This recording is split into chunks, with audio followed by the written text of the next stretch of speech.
Welcome back to Haunted Horror Stories. In today's episode, I'm sharing 7 true disturbing stories from the Appalachian Trail. These are tales of people who ventured into the Appalachian backcountry and found something they were never meant to see. Make sure to hit that like and subscribe button and let me know where you're watching from in the comments. Story 1. The first time I understood how big the Appalachian Trail really is, it wasn't from a map. It was from the way the woods swallowed sound.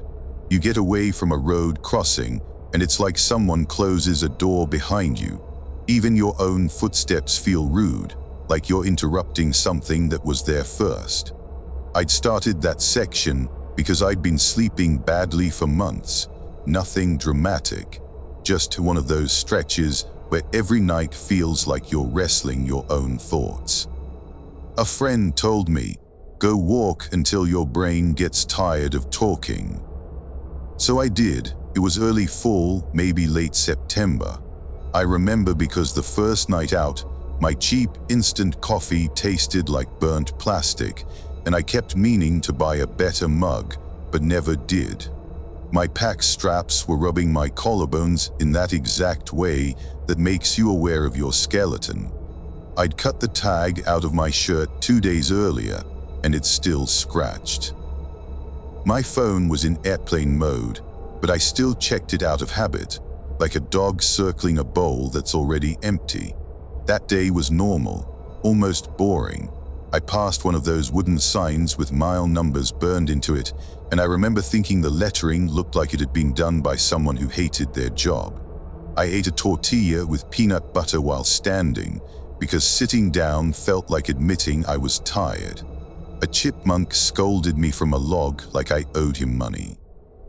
And then sometime after lunch, Tuesday I think, or maybe Wednesday, things started to feel not wrong exactly, just slightly off the way a room feels after someone's been arguing in it. It began with a smell, not rot, not the musky animal smell you sometimes catch near water. This was sharp and dry, like old pennies and wet cardboard. It would come in a little wave, fade, come back again. I told myself it was probably a patch of fungus or maybe some kind of weird sap. Appalachia has a million smells. I kept walking, and the trail narrowed between rhododendron thickets that leaned in close enough to brush my arms. The light in there turns green like you're underwater. The air got cooler. My sweat chilled on my back. That's when I noticed the first thing that didn't fit. A single boot print in the soft dirt right in the center of the trail. Deep tread, fresh, crisp edges. It looked like someone had stepped down hard, like they'd paused there to think. But there were no other prints, not behind it. Not ahead of it, nothing in the little side patches of mud. No scuffs, no heel drags, no signs of someone stepping off into the brush. Just one perfect boot print like it had been pressed into the earth with a stamp. I stood over it longer than I should have. I even turned around and walked back 10 steps, scanning the ground like that would help. The trail behind me was a mess of my own prints and a few deer tracks, normal and overlapping. No human ones besides mine. I crouched down, ran a finger along the edge, and it was still damp. I tried to make my brain behave. Maybe they hopped on a rock, I said out loud, because I do that sometimes when I'm alone, talk like I'm narrating my own mistakes. Maybe they stepped from rock to rock and just hit this one patch. Except there weren't rocks. It was dirt and roots and leaf litter. I snapped a quick photo with my phone still in airplane mode and moved on. I wasn't scared yet, but I also wasn't relaxed anymore. My shoulders stayed a little high like I was bracing for rain. A mile later I heard footsteps behind me, not close, not on top of me, just that faint, steady crunch of something moving at my pace. 3 steps, pause, 3 steps, pause, like it was copying the rhythm of my walk. I stopped. The sound stopped. I waited, held my breath, listening past my heartbeat. Somewhere off to my right, a bird made that irritated chick-chick sound. A branch creaked. I told myself it was another hiker who'd stopped because I stopped. That made sense. People do that, give you space, don't crowd you. So I started walking again. 3 steps, pause, 3 steps, pause, and now it was closer. I did the dumb thing you do when you don't want to seem paranoid. I pulled out my water bottle and took a sip like I wasn't listening for the end of the world. I adjusted my pack straps. I even cleared my throat like that would announce my presence politely to whatever was behind me. The footsteps mirrored all of it. When I swallowed, I heard swallowing. A wet click like someone working saliva in their mouth. That's when my mouth went dry anyway. I turned fast, expecting to see a guy in a ball cap, maybe someone older, maybe someone with trekking poles. The trail behind me was empty. Green tunnel, leaves, roots, no movement, no hiker, no animal. I stood there so long my calves started to ache. The smell, old pennies, wet cardboard, drifted through again.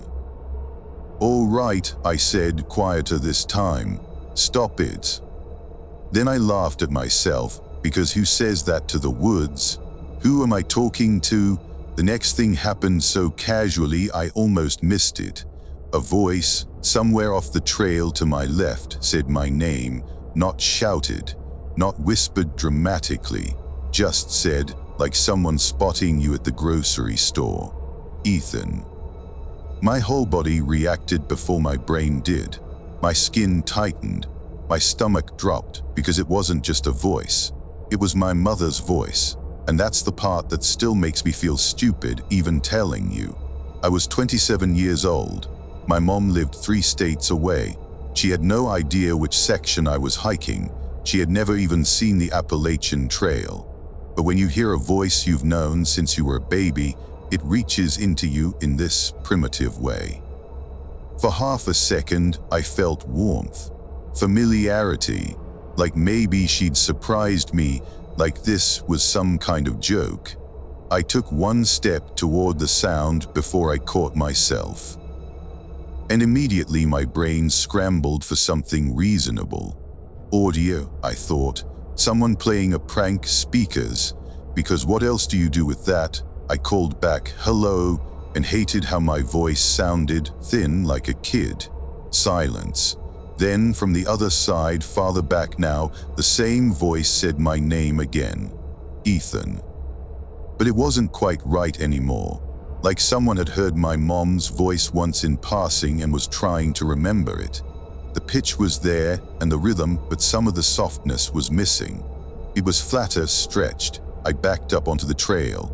My boots scraped gravel, and from deeper in the brush something moved, not like a deer bounding away, not like an animal startled. It moved with intention. Slow, careful, like it didn't want me to hear the direction it was going. I didn't run. Not yet. Running in the woods is how you break an ankle and die in a ditch. So I walked faster. I told myself I was just trying to reach the next shelter. That was all. I'd camp there with people, laugh about it later. The sound kept pace. Not footsteps now, something else. A soft drag, like cloth or skin sliding over leaves. Every few minutes the voice would try again, always my name, always from a different angle, sometimes closer than it should have been. Once I swear it came from right behind my ear, like it leaned in to speak. I never turned around that time.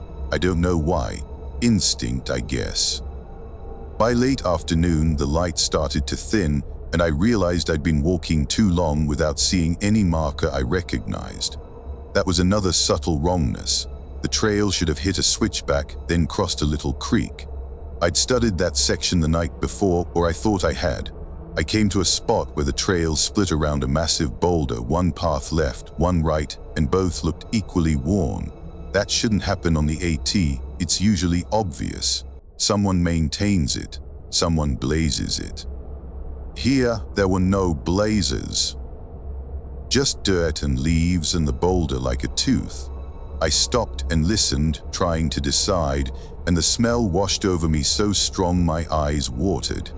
I could taste it on my tongue, metallic and papery. Then the voice spoke again. Only this time it wasn't my mother, it was me, my own voice from the left path saying, "Ethan, over here." That was the moment my fear stopped being theoretical. My brain can argue with footsteps. My brain can argue with my mom's voice. But hearing myself, my own cadence, my own slight nasal sound when I say my own name made something inside me go rigid. I stood perfectly still, like if I didn't move, nothing could decide where I was. And from the right path, something breathed. Not a sigh, not a sniff. A long inhale, like lungs expanding slowly, patiently. Too controlled for an animal, too close. I backed away from the boulder, my pack bumping it, and a little pebble clattered down the slopes. I remember that stupid pebble because it sounded loud enough to call down thunder. The inhale stopped. Then from behind the boulder, a hand slid into view. It was pale, but not in that ghost story way, more like the pale of something that never sees sun. The skin looked thin, stretched tight, and it had a faint bluish pattern under it like bruises that had learned a shape. The fingers were wrong, too many joints. Each finger bent twice before it should have, and the nails, if they were nails, were blunt and blackened like charred wood. The hand didn't grab the rock. It just rested there like it was waiting for permission to come out. I don't think I breathed. Then the hand moved and I saw the wrist, and then an arm longer than it should be with that same stretched skin. It rose slowly, like the thing was pulling itself up through water. And then the voice, my voice, spoke from the left again, softer now, almost pleading. "Ethan, come on." I did the only thing that made sense in my body. I dropped my pack, just let it fall, straps slipping off my shoulders, and I ran up the slope beside the trail straight into the rhododendron because the branches were thick enough that whatever was behind that boulder would have to follow me slowly. I didn't think it out in words, my body just decided. Branches slapped my face, one caught my ear. I felt warm wetness immediately. I didn't stop. I pushed through leaves and stems, hands out like I was swimming. Behind me something moved fast. Not crashing like a bear, more like a spider's scramble, multiple points of contact, a wet skitter. The sound of that charred nail hand finding purchase. I reached a steep drop where the ground fell away into a shallow ravine. I slid down on my heels and landed hard, pain spiking up my ankles. Leaves exploded around me. Above, at the edge of the ravine, something leaned over. I didn't see a full face, not clearly. Just a shape, shoulders too narrow, neck too long, and the suggestion of a head that didn't have the right proportions. It moved too smoothly, like it wasn't made of parts that could get caught. Then it did something that's hard to explain without sounding insane. It listened. Its head tilted slightly, like a dog.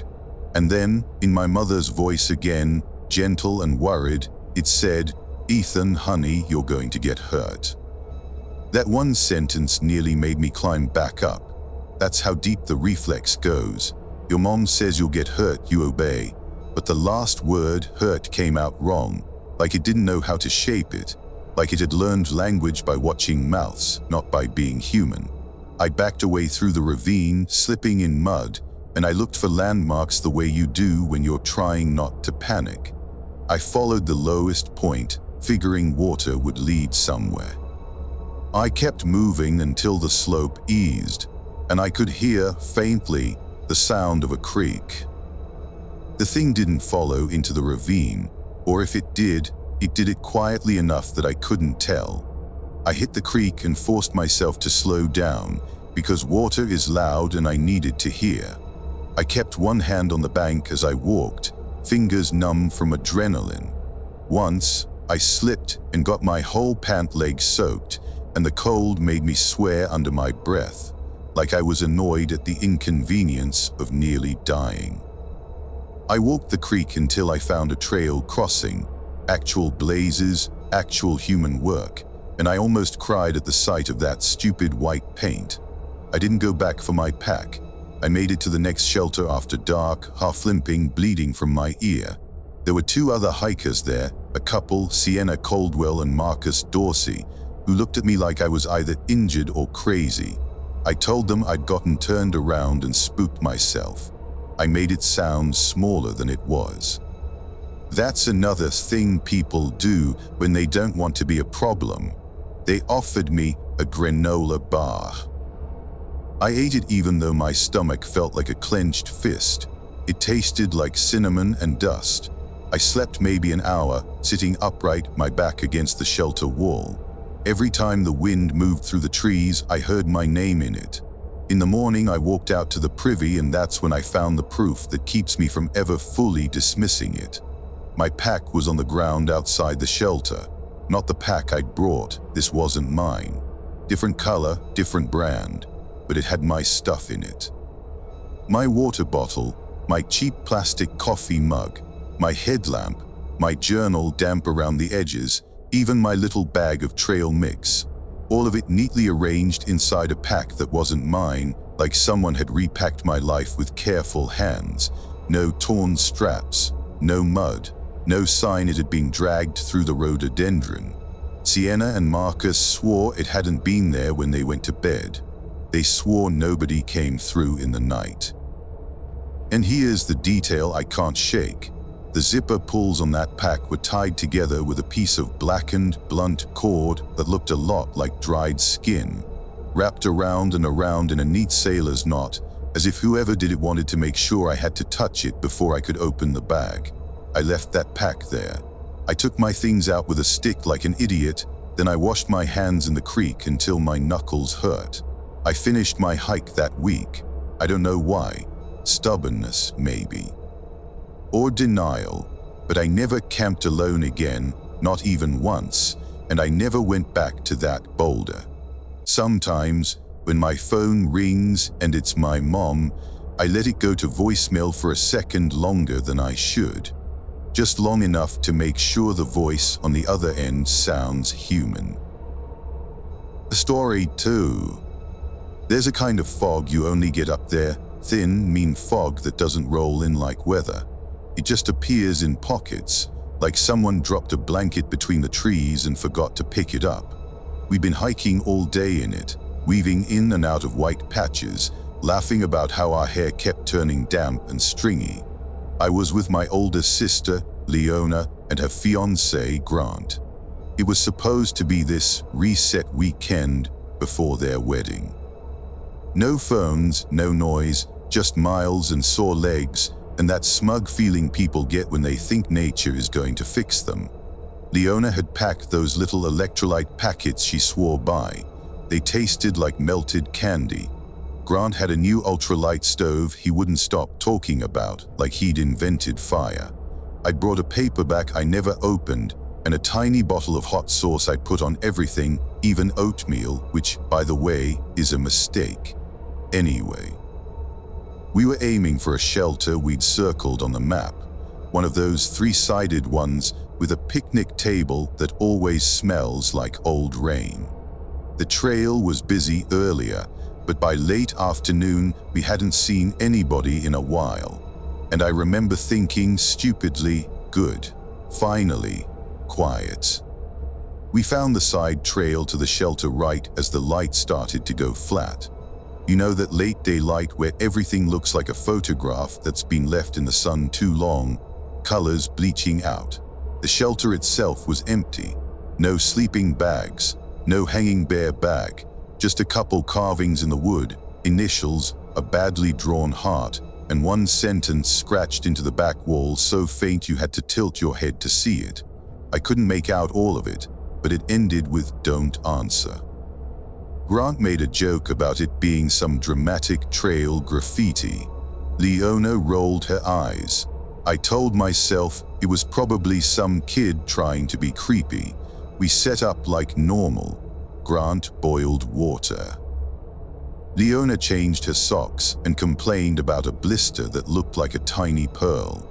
I wandered off to pee and noticed the woods felt crowded, not with people, with listening, like the silence had weight. When I came back, Grant had his stove roaring and the smell of ramen hit me, salty, comforting. For a minute I thought maybe the whole weekend would be fine. Then the tapping started. It was on the shelter roof at first, just a light little patter. I assumed it was mist shaking off branches. Except it wasn't random. It had rhythm. Tap, tap, tap, pause, tap. Grant looked up and said, "Squirrel." Like that answered everything. Leona didn't even pause chewing. The tapping moved, not louder, closer, like it traveled down the roof beam to the front edge of the shelter, then to the side wall. Tap, tap, tap, pause, tap. And then it stopped. We all waited. You could hear the stove hiss. My spoon clinked the metal cup, and it sounded too bright. Leona finally said, "Okay, that's weird," and she tried to laugh, but it didn't land. I told myself it was a bird, a woodpecker being annoying, something like that. Then, from the trees, a voice called out, "Hey, anyone at the shelter?" A man's voice, friendly, a little strained like he'd been hiking hard. Grant immediately called back, "Yeah, come on in." Leona's head snapped toward him. "Grant," she hissed, quiet but sharp, "don't." But it was too late. Grant had already stood, already moved toward the open front, like he was about to welcome someone into our living room. The voice from the woods said, "Thank God. I thought I was alone out here." I waited for the sound of footsteps, for a headlamp beam to swing through the trees. Nothing. Grant stepped out of the shelter, peering into the fog. "You on the trail?" he called. "You need." The voice answered from somewhere else now, a little to our right. Just, yeah, I'm on the trail." Leona grabbed my wrist, so hard it hurt. Her nails dug in. That's when I realized she was genuinely scared, not play acting. Leona's the type who tells spiders to get out of her house like she's the landlord. She doesn't spook easy. The voice said, "Can you shine a light? I can't see." Grant lifted his headlamp, and the beam cut into the fog. It lit up nothing, no reflective eyes, no jacket, no human shape, just floating mist and the suggestion of branches. Grant lowered the light, confused. "Where are you?" The voice paused, and when it came back, it sounded closer, and it sounded like Grant. "Where are you?" Grant froze so hard his shoulders locked. He turned and looked at us, mouth open like he was about to laugh, about to say, "Did you guys hear that?" Leona whispered, barely moving her lips, "Don't answer." I don't know why my brain did what it did next. Maybe because I didn't want to feel like prey.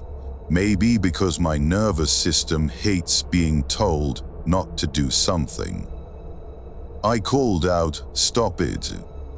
The fog swallowed my words. Then, from directly behind the shelter wall, inches from my head, a voice whispered my name, not shouted, not called from the trail, whispered like someone leaning close enough to feel their breath.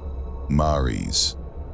And here's the thing, the shelter wall was solid, thick wood, no gap, no window, nobody could be behind it without being inside it. I flinched so hard I smacked my elbow on the table.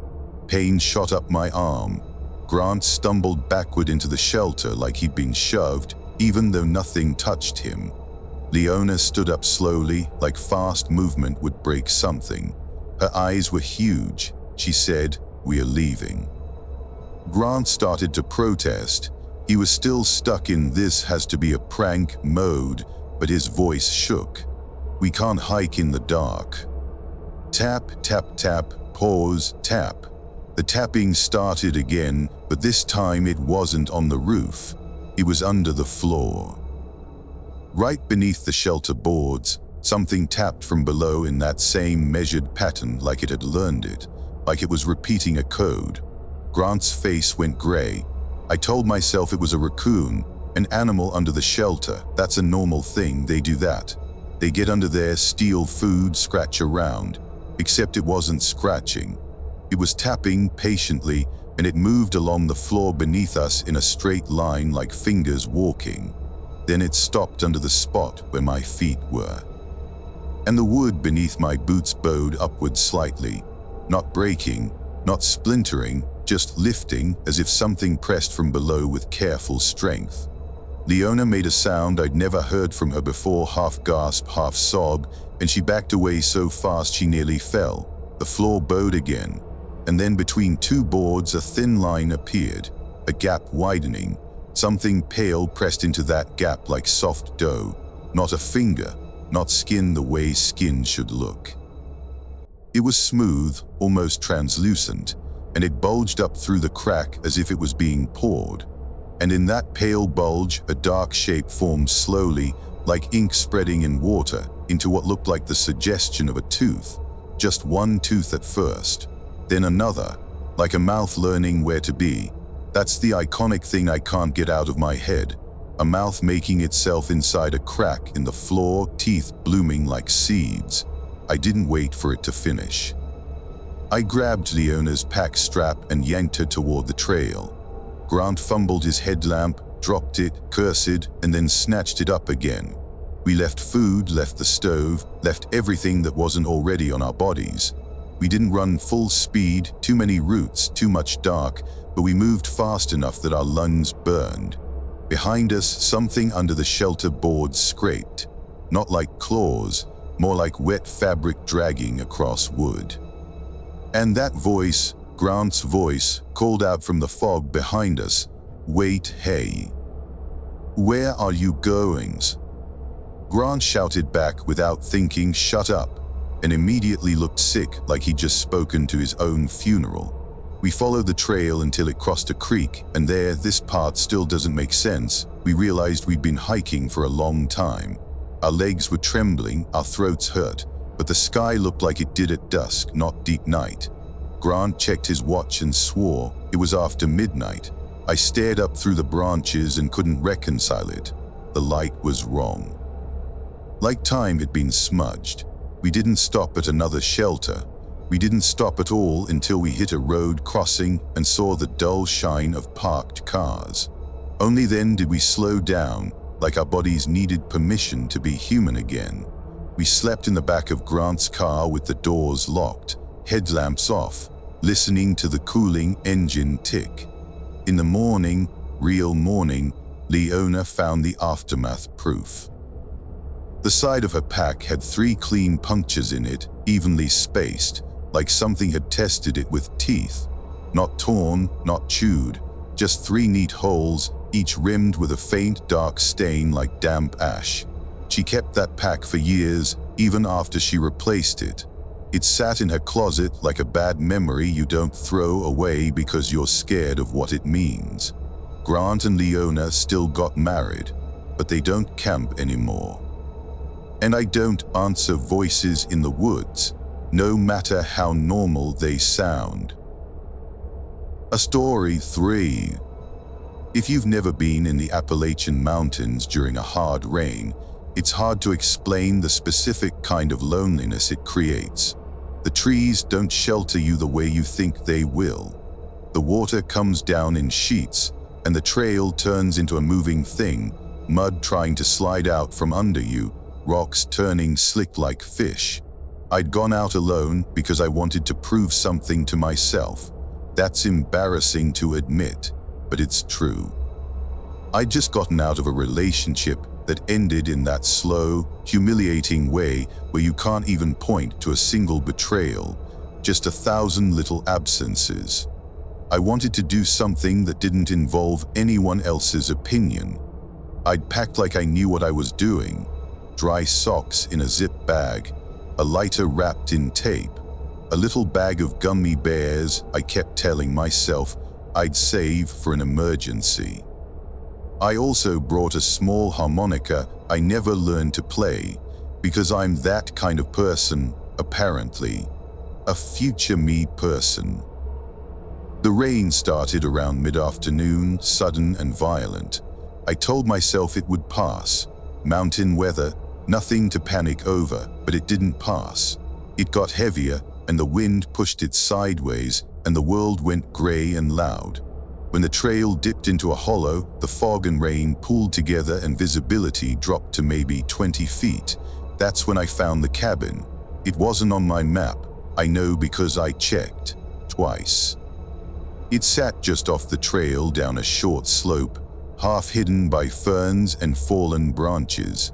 A small place, older than it should have been, with a roof that sagged like tired shoulders. The front door hung open a crack. My first thought was unsafe, and then my second thought was dry. I approached cautiously, calling out like you do, even though it always feels silly. "Hello, anybody in there?" No answer, just rain. The porch boards were soft but held my weight. I could smell wet wood, mold, and something else, like cold iron. The same kind of metallic note as pennies, but fainter. Inside, it was dim.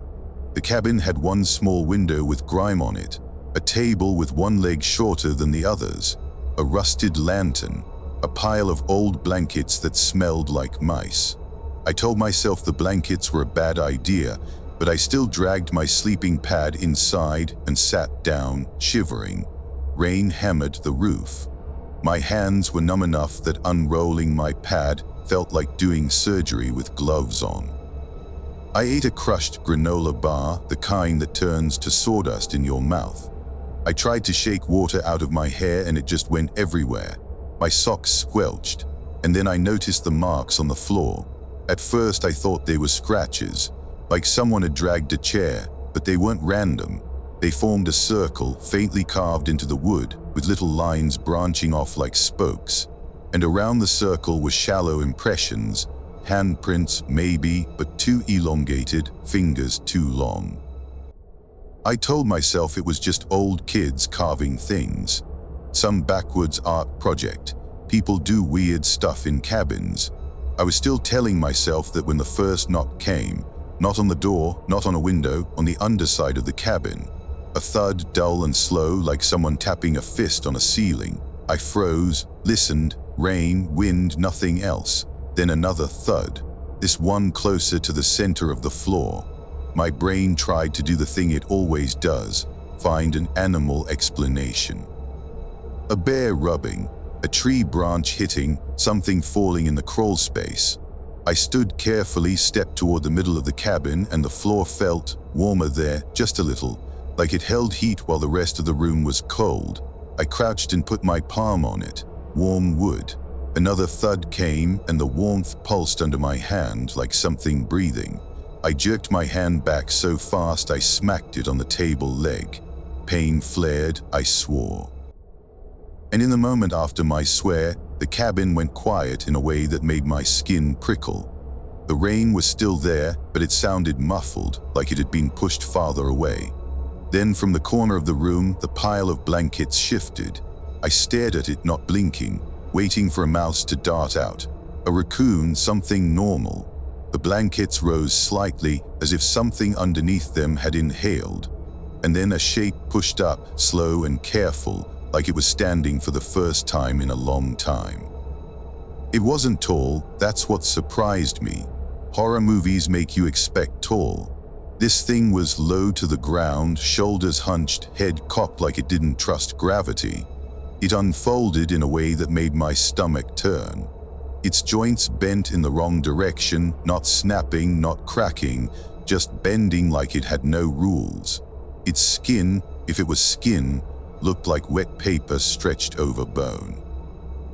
And where its face should have been, there was a flat plane with two shallow depressions, like someone had pressed thumbs into clay. No eyes, just those depressions. It moved toward the carved circle in the floor, dragging something behind it. A length of hair, long, dark, matted hair trailing across the wood like a rope. And here's the specific detail that still wakes me up sometimes. The hair wasn't attached to its head. It was attached to its wrist, wrapped around it over and over like a bracelet, and it dragged the end of it along the circle as if drawing. I couldn't make sense of it. My brain started to build a theory, some ritual, some trap, and then I stopped myself, because theories make you feel in control, and I was not in control. The thing paused at the circle and tilted its head toward me, those thumbprint depressions facing my direction like attention. Then it made a sound that wasn't a growl or a hiss. It made the sound of someone trying to clear water from their lungs. A wet, strangled cough, and my name came out in the middle of it. Jesser. I hadn't told anyone in months that I was hiking that section. I told a coworker vaguely I was going away. That was it. I backed toward the door, moving slow, hands up like I was trying not to spook a dog. My boots squeaked on the damp floor. The thing's head followed me with that smooth, bearing-like movement, too steady, too mechanical. I reached the door and wrapped my fingers around the knob. It was warm, not sun warm, body warm. I yanked it anyway. The door didn't open. I pulled harder. The door rattled, but it held. Something was pressing from the other side. And then, through the crack, I saw a sliver of skin, pale and damp, push into the gap, the way a tongue tests a tooth. My throat went tight.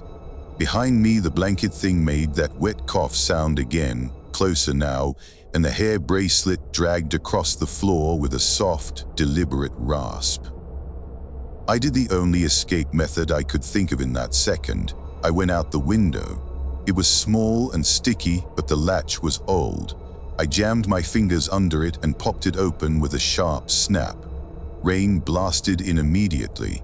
I shoved my head through, then my shoulders, scraping my arm hard enough to feel skin peel. I didn't care. I wriggled like an animal. Behind me, the hair rasped faster, like it was being reeled in.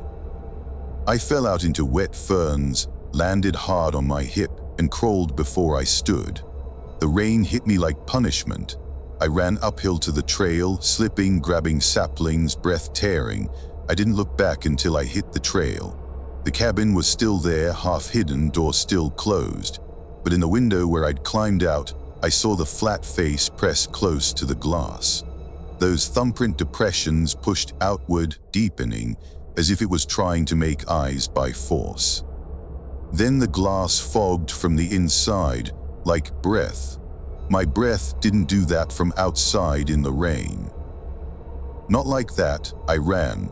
I made it to a real shelter hours later, soaked and shaking, and there were other hikers there, 2 guys and a woman, who took one look at me and gave me dry socks without asking questions. Bless strangers for that. The aftermath proof came the next day when I finally unpacked my bag to dry everything. My harmonica, still in its little cloth pouch, was filled with hair, not loose hair caught in a zipper. Packed into it, threaded through the holes like someone had intentionally woven it there. Dark, matted strands that smelled faintly of cold iron. I threw it away at the next trash bin like it was on fire. I didn't tell anyone about the cabin until months later, and even then I made it sound like a weird animal encounter. But I don't hike in hard rain anymore, not because rain is dangerous. Because sometimes, in that thick gray sound, you can't tell what's approaching until it's already inside with you. The story 4. You know how some parts of the Appalachian Trail feel like a hallway, trees close on both sides, the path straight, your world reduced to a narrow strip of dirt. This was the opposite. This was a bald, one of those open, grassy ridges where the wind never stops moving. The sky feels closer up there, and you can see for miles, which sounds comforting until you realize how exposed you are, like standing on a plate in the middle of a room. I was hiking with a small group that day, not friends exactly, more like temporary alliances, people you fall into pace with. There was a retired teacher named Dorian, a quiet guy named Kaito with a camera he treated like a pet, and a woman named Bernadette who had a laugh that started loud and ended in a cough. I'd only known them 2 days, but you get close fast out there. You share water sources and blisters like you share secrets. We camped near the edge of the bald because the sunset was ridiculous, orange light spilling over the mountains like something poured. Dorian told a story about getting lost in the Smokies once, then corrected himself halfway through and admitted he hadn't been lost. He just refused to admit he needed help. We laughed. It felt normal, human. The wind kept grabbing at our tents all night, a constant tugging and snapping. I remember thinking, half asleep, that it sounded like someone gently testing zippers. At some point, 2 a.m., 3, I woke up because the wind stopped. Complete silence. No grass rustle, no tent flap, nothing. That alone was enough to make my eyes open. Your body notices when a constant sound disappears. Like when your refrigerator turns off and suddenly the house feels too quiet. I lay there listening. Then I heard footsteps. Not on the trail, not crunching dirt. In the grass. Soft, deliberate steps moving around the tents, slow enough that whoever or whatever was doing it didn't trip. As if it knew the layout. I told myself it was another hiker who'd wandered up late and was trying not to wake anyone. That made sense. People do night arrivals. But then, right outside my tent, the steps stopped. And something stood there long enough that I could feel it in the air. That's not poetic. It's like when someone stands too close behind you in line and your shoulders tense without permission. I held my breath. A gentle scraping sound came from my tent wall right near my head, like a fingernail being dragged along fabric. Then a voice whispered, "You awake?" It was Bernadette's voice. I almost answered, reflex. But Bernadette was in her own tent 10 feet away. And also, this voice didn't carry her little cough at the end. It was too clean. I stayed silent. The voice said again, softer, "You awake?" Then, like someone getting impatient, it switched voices. It became Dorian. "Hey, you okay?"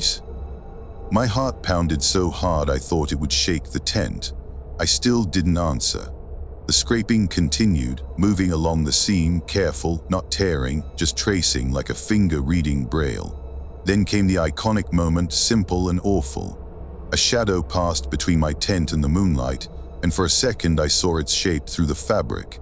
A body standing upright, but with arms that bent wrong at the elbow, too many angles, ending in hands splayed flat against my tent, like a gecko's feet. And the hands were on the outside, but the pressure came from the inside. The tent wall bowed toward me as if something pushed outward from my own space. I jerked backward so fast I slammed into the back of the tent. My headlamp fell into my sleeping bag somewhere. My hands fumbled in the dark. Outside, Kaito's voice, real Kaito, panicked, shouted, "Who's there?" The footsteps in the grass shifted immediately, moving away with that same careful pace. Dorian yelled too, and Bernadette started coughing hard, terrified. I found my headlamp, clicked it on, and the light made the tent look pathetic, thin nylon, no protection at all. "Is everyone okay?" Dorian called. Bernadette answered. Something touched my tent. Kaito said, I saw, and then stopped like his throat locked. I crawled out, headlamp sweeping the grass. Nothing, no person, no animal. The wind had returned, brushing the grass like hands. The sky was full of stars like it didn't care. We huddled together, talking fast, trying to rationalize. Deer, drunk hiker, wind playing tricks, anything. But Kaito kept staring at his camera. He'd left it on a little tripod outside his tent, facing the sunrise because he wanted a time-lapse. He picked it up with shaking hands, checked the screen, and swallowed hard. "Don't," he said quietly, "don't look." Of course we looked. On the last frame before the camera shut off, the lens was filled by a face, or not a face. A surface close enough that the camera couldn't focus. But in that surface were 3 shallow holes, arranged like eyes in a mouth, except the mouth was vertical, not horizontal, like a slit someone forgot to finish. And around the holes, the skin looked like grass pressed flat, as if the thing had grown the texture of the bold itself. Then the next frames were black, camera powered off even though the battery had been full. That was the aftermath proof in a way, but there was more. In the morning, when the sun came up and made everything look harmless again, we found footprints in the grass. Except they weren't pressed down like normal steps. They were pressed outward, like something had risen up through the ground and briefly stood on the surface before sinking back in. Little domes of flattened grass around each print, like the earth had exhaled under them. We packed fast and left. No breakfast, no lingering. We didn't even say the usual trail goodbyes. Dorian kept saying, "It's probably nothing," like he could talk reality back into place. But none of us camped on a bold again after that, not once. I still think about that face on Kaito's camera sometimes, how close it was, how calm, like curiosity without emotion. And I keep wondering what it would have done if I'd answered in Bernadette's voice. The story 5. I used to love those old, forgotten side trails, the ones that peel off the Appalachian Trail like loose threads. They feel private, like you found something the crowd missed. This time, it almost got me killed. I was hiking northbound and had planned a short day because my knee was acting up. The kind of ache that feels like it's inside the joint, deep, like an old bruise. I kept stopping to retie my laces, even though they didn't need it, just to give myself excuses to rest without admitting I needed to. Around midday, I passed a sign that looked newer than the others, nailed to a tree at eye level. It didn't have official markings, just plain wood with black letters. No camping past this point, which obviously made me curious. I told myself it was probably about bears or fragile plants or some landowner being cranky. That's what those signs usually mean. The side trail beyond it was faint but visible. I followed it for maybe 10 minutes before the woods changed. The trees felt closer. The ground dipped into a narrow hollow that held damp air like a bowl. I noticed little piles of stones along the path at first, simple stacks like hikers making cairns, normal. Then I realized they weren't random. They were spaced evenly and each pile had a single white object on top. Not quartz, not bone, teeth, human-looking teeth, not bloody, not fresh, clean, dry, arranged like offerings. I stopped, stared, tried to rationalize. Animal teeth, I told myself. Probably deer teeth, maybe someone weird collecting them. Except deer teeth aren't shaped like that, and there were too many. I backed up, thinking, okay, nope, and that's when I realized the trail behind me didn't look the same anymore.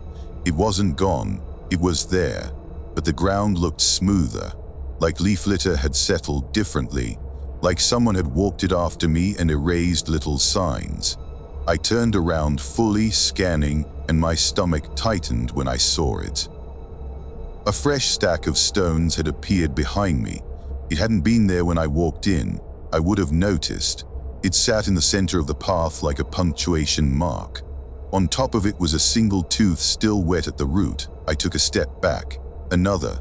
Then, from somewhere in the hollow, a sound started up, soft at first, like someone rubbing their hands together.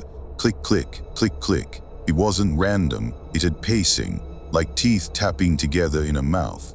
I whispered, no, like that mattered. The clicking moved closer, and then the air changed. It got colder in a way that felt targeted, like a breath aimed at my skin. I turned and walked fast, not running yet, but the hollow seemed to stretch. The trees looked the same. The bends repeated. I passed the same toothstone pile twice. I know because one of the stones had a little green smear of moss shaped like a comma. My mind tried to claw for logic. I'm disoriented, I told myself. It's the hollow. Everything looks the same. Then I saw my own boot print in mud, the same boot print as earlier. I was walking in a loop I hadn't made, and right beside my boot print was a second print that didn't match anything. It wasn't a paw, it wasn't a shoe. It was like a long oval pressed into the mud with 4 shallow grooves at the front, like toes that didn't separate, like a handprint trying to be a foot. I stood there shaking, and from behind me the clicking stopped. Silence. Then, right above my shoulder, someone breathed in. I didn't turn, I couldn't, my muscles locked. A voice, thin and dry, like someone speaking through paper, said, "Leave the tooth." I had no tooth, not on me, not that I knew of. But then I remembered, earlier when I'd found the first piles, I'd picked one up, out of morbid curiosity. It was in my pocket. I slowly reached into my pocket, fingers numb, and pulled it out. It was heavier than it should have been. Cold, smooth. I held it out in front of me like a peace offering. The iconic moment happened so quietly it almost felt gentle. A hand reached around from behind a tree, not into my space, just into view, and took the tooth from my palm with 2 fingers. Those fingers were not covered in skin. They looked like polished wood, jointed like fingers, but with tiny cracks running through them, like dry bark. And when the fingers closed, I heard a faint creak, like branches bending. The hand withdrew. Then the clicking started again, but farther away now, like it was satisfied. I didn't wait to understand. I ran, full sprint, knee pain forgotten, lungs ripping, branches clawing my arms. The hollow spat me out onto the main trail like I'd been ejected. I nearly crashed into a section hiker named Pillar who looked at me like I was feral. I tried to laugh it off, wrong turn, but my voice was shaking too much. Pillar walked with me for a while without asking questions. Maybe she'd seen people panic before. Maybe she didn't want to know. That night at camp, I found the aftermath proof. In the bottom of my pocket, where I'd kept the tooth, I found a small, flat sliver of wood.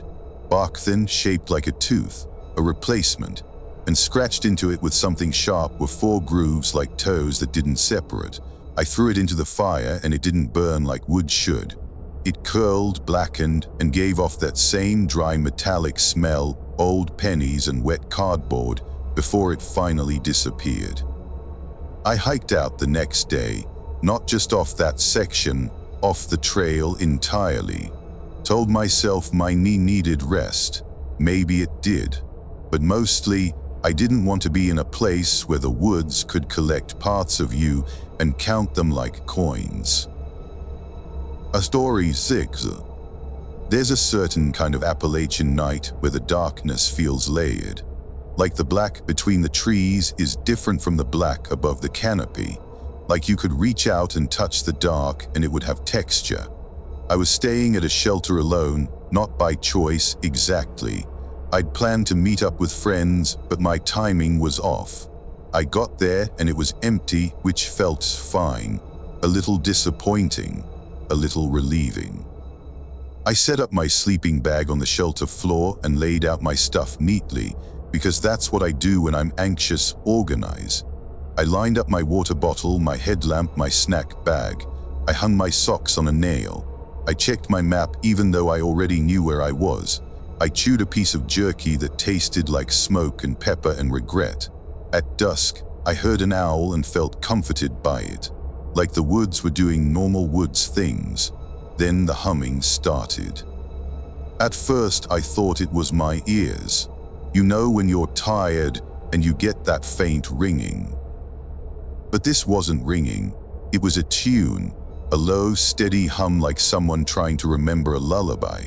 It came from down the trail, closer than the tree line, and it got louder in increments, like whoever was humming took a step forward, then paused, then stepped forward again. I told myself it was a hiker.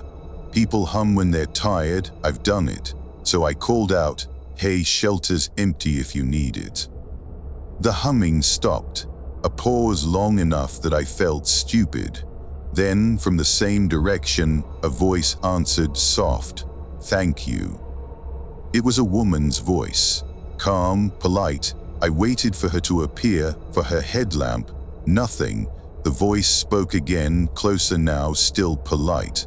"Could you hum that again?" I frowned. Hum what? And then my stomach flipped because I realized I hadn't been humming. The voice wasn't asking for something I'd offered.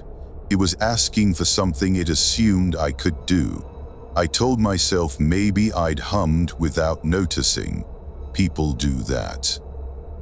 You hum when you're cooking, when you're packing, but I hadn't. The humming started again, and this time I recognized the tune. It was the little melody my grandmother used to hum when she washed dishes. A tune I hadn't thought about in years. Not something popular, not something you'd hear on the radio, just hers. My throat tightened so fast it felt like swallowing a rock. I whispered no without meaning to. The humming continued closer, and then I saw movement at the edge of the shelter clearing. Not a person stepping into light, more like the darkness itself shifting shape. A figure stood just beyond the reach of my headlamp beam. I couldn't see details, just the silhouette of someone upright, arms at their sides. I told myself it was a hiker standing outside the light because they were shy or cautious. Then the figure stepped forward one pace into the dim edge of illumination, and I saw the iconic detail that made my legs go weak. Its face wasn't a face. It was my own headlamp beam reflecting off something wet and smooth, like the surface of an eyeball, except it covered the whole front of its head. A single glossy membrane stretched across where features should be, bulging slightly, trembling with each hum. No nose, no mouth, just that wet sheen like a contact lens pulled over a skull. The humming vibrated it. The figure tilted its head, and the membrane caught the light in a way that made it look like it was watching me with my own reflection. I couldn't breathe. The voice, still polite, still calm, said, "Hum." Not a request anymore, a command. My brain tried to argue. "Bear," it thought stupidly, "dear, something sick." But it was standing too still, too balanced, too human-shaped. I backed into the shelter, grabbed my headlamp with shaking fingers and turned it off. Darkness slammed in. I don't know why I did that. Maybe because I couldn't stand seeing it. Maybe because I thought if it couldn't see me, it couldn't do whatever it wanted. Outside, the humming stopped. Silence. Then the shelter floorboards creaked, not under my weight, under something else's. Inside the shelter, I stayed frozen, eyes wide in the dark, listening to the slow shift of weight moving along the boards. A step, pause, a step, pause. It stopped right in front of me. I could smell something damp and clean, like rainwater in a metal bucket. Then, right next to my ear, the voice whispered in my grandmother's cadence, "There you are." I didn't scream, I couldn't. My lungs wouldn't cooperate. I grabbed my pack and crawled out the back of the shelter on my hands and knees, feeling blindly for the edge, then stumbled into the trees. I didn't follow the trail. I just moved, using my hands on trunks, feeling my way like a drunk. I kept going until I saw a faint glow through the trees, another hiker's tent lantern in the distance. I practically fell into their camp, babbling. The guy's name was Rafi, and the woman with him was Nadine, and they didn't laugh. They just listened, eyes on the dark around us. They let me sit by their tiny stove until my hands stopped shaking. The aftermath proof came at dawn. When I went back, because I had to, my stuff was still there. I found my sleeping bag laid out neatly on the shelter floor, zipped up fully, but I hadn't zipped it. And on the inside of the sleeping bag hood, right where your mouth would be when you sleep, there was a damp oval imprint, smooth and glossy, like something had pressed its face there and rested, like it had tried on my place. I left that sleeping bag behind. I left a lot behind. I haven't hummed in the woods since. A story 7. The last one is the hardest to tell because it happened in broad daylight, which makes it feel less like a campfire story and more like something that should have been impossible. It was spring, the kind where everything is half mud, half new green. The trail smelled like crushed leaves and wet stone.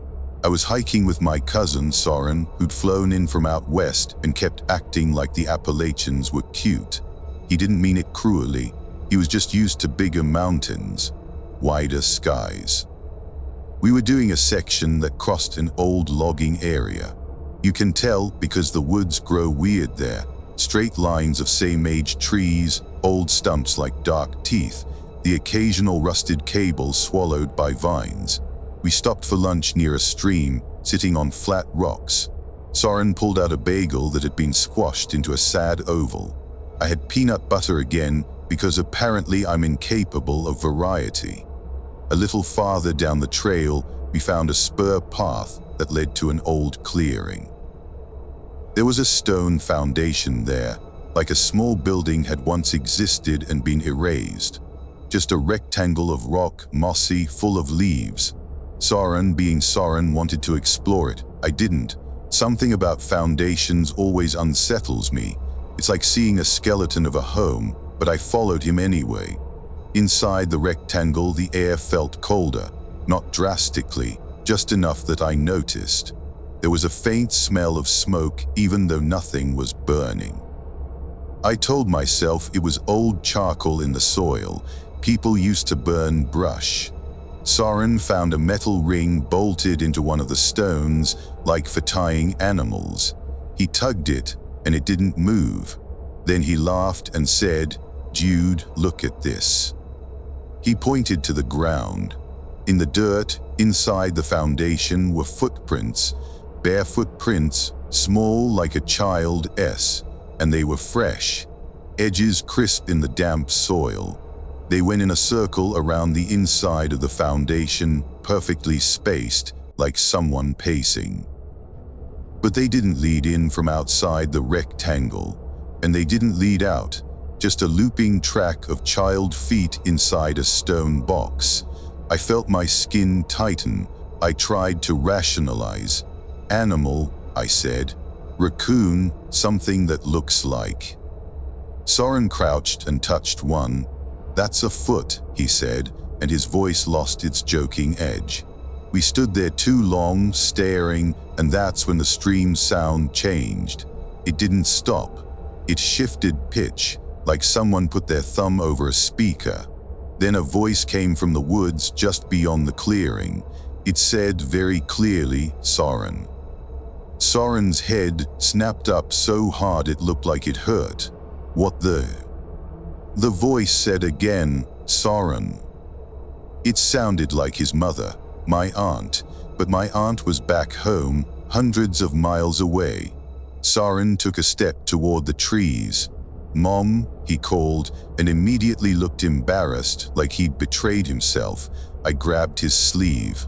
"No," I said, simple, final. Soren shook his head like he was trying to clear water from his ears. "No, that's not."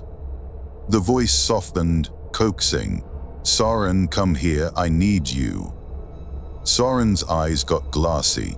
I could see him fighting it, but that mother hook is deep. "Even when you know better," he whispered. "She never says it like that, as if that would protect him." Then the voice did something worse. It laughed. My aunt's laugh exactly, and from the trees something moved toward the clearing, not stepping into view fully, but enough that I saw a shape behind the leaves. A body-height shadow in daylight, where shadows shouldn't hold that shape. It came closer, and I saw skin through the gaps, dark and slick like wet bark. It didn't reflect light like normal skin, it absorbed it. Then in one quick sickening motion, it leaned around a tree, just a partial reveal. One shoulder, one arm, a side of a head. Its head wasn't shaped right. It bulged at the back like it had too much skull. And its arm, this is the specific part, ended in a hand that was almost normal, except the thumb was on the wrong side, mirrored, like a copied image. It rested that wrong thumb hand against the tree trunk, gripping it gently. And in my aunt's voice from that direction, it said, "Come on, baby, just step closer." My mouth went dry, my heart hammered. I pulled Soren backward so hard he stumbled. Soren blinked hard like he was waking up. "What is that?" he whispered. I didn't answer. I refused to name it. Naming feels like giving it a job. Instead, I grabbed his pack strap and hauled him out of the foundation rectangle. The air got warmer the instant we crossed the stone line like a boundary. Behind us, the voice shifted, annoyed now. Still my aunt, but flatter. "Soren." Soren turned his head slightly like a dog hearing a treat bag. I slapped his cheek. Not hard, more like a sharp tap, enough to break the trance. He stared at me, shocked. "Move," I said. We didn't run straight down the trail. That felt predictable, and I didn't trust predictable. We did something else. We backtracked fast to the stream and followed it, using the sound as an anchor. Water doesn't lie about direction the way woods do. It gives you a line. We scrambled over rocks, slipped, soaked our boots. Soren fell once and cut his palm. He swore and sounded more like himself, which weirdly made me feel better. Behind us, we heard branches move occasionally, not crashing pursuit, but the steady suggestion of something keeping pace through the trees, matching us without urgency. And then, for a few minutes, it got quiet. No voice, no movement, just stream. I almost let myself believe we'd escaped. Then, from ahead of us, the voice called Soren. From the direction we were moving toward, Soren stopped dead, face draining. It's in front of us. I didn't know what to do. My brain threw up static. So I did the dumbest, most human thing. I picked up a rock and threw it into the woods toward the voice. It hit something with a wet, solid smack. Not wood, not stone, something fleshy. The voice stopped instantly. And then this is the part I hate. The woods made a sound like someone swallowing a laugh. We bolted uphill from the stream back to the main trail, clawing through brush, not caring about scratches. When we finally hit the trail, it felt like stepping onto a road in a dream. We didn't stop until we reached a busy area near a road crossing with day hikers and dogs and the smell of sunscreen. Only then did the pressure lift. Like whatever it was didn't like witnesses. Soren sat on a rock and stared at his bleeding hand like it belonged to someone else. The aftermath proof showed up 2 days later when Soren flew home. He texted me a photo from the airport. On the back of his calf, right above his sock line, was a perfect small footprint bruise. A child's footprint, dark purple, toes clear, like someone had stepped on him with a tiny bare foot. But he swore nobody touched him. He swore he would have felt it. And I believe him because the bruise looked like it was pressed from the inside out, the way blood rises under skin. Soren doesn't hike anymore. He says it's not fear. He says he just got it out of his system. But sometimes, late at night, he'll send me a voice message that's just silence. And then, at the very end, a soft humming, our mother's melody, almost right, almost. Thanks for watching. If you enjoyed these stories, hit that like button and subscribe for more. Let me know in the comments which story unsettled you most, and share this with your friends who love a good scare. Until next time, stay safe out there.